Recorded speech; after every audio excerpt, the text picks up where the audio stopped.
In today's video, I'm going to teach you how to overlap sections in Elementor. Overlapping sections can add a unique visual flair to your web page design, turning a typical look into something dynamic and engaging. This technique is great for creating more compact designs and can help in drawing more attention to particular content areas. So, let's dive right in and explore how you can achieve this with Elementor. First, let's start by opening Elementor and navigating to the page where you want to create the overlap effect. If you don't have one yet, feel free to create a new page.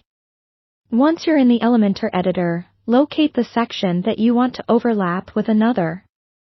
This is going to be your top section. It could be any type of content, such as a text box, image, or even a video.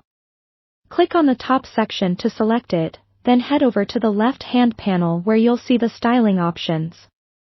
Here, navigate to the Advanced tab. This tab is essential because it provides additional customization options, including margin settings, which are key to achieving the overlap effect. Now, look for the margin settings in this Advanced tab. You might see a chain link icon near the margin fields. Make sure to unlink the values by clicking on this chain icon. By doing so, you'll be able to set individual values for each side of the box rather than having uniform values. We're interested in setting a negative value at the bottom margin here. Negative margins are what will allow the section to physically overlap over the section beneath it. Enter a negative margin value, something like 50 or 100 pixels, but feel free to adjust based on the amount of overlap you prefer. After entering the negative margin, you should immediately see the section move or overlap over the section below. If it doesn't appear just right, don't worry, adjustment is all part of the process. You can always tweak the margin values until you achieve the desired effect. But we're not done yet.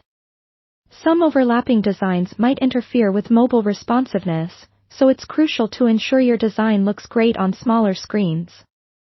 To check this, use the responsive mode option available in Elementor. You can find this feature in the bottom left corner of your editor. Switch between desktop, tablet, and mobile views to see how your page looks on different devices. If something looks off, you can adjust the margin settings specifically for the device you're optimizing for, ensuring a seamless appearance across all screen sizes.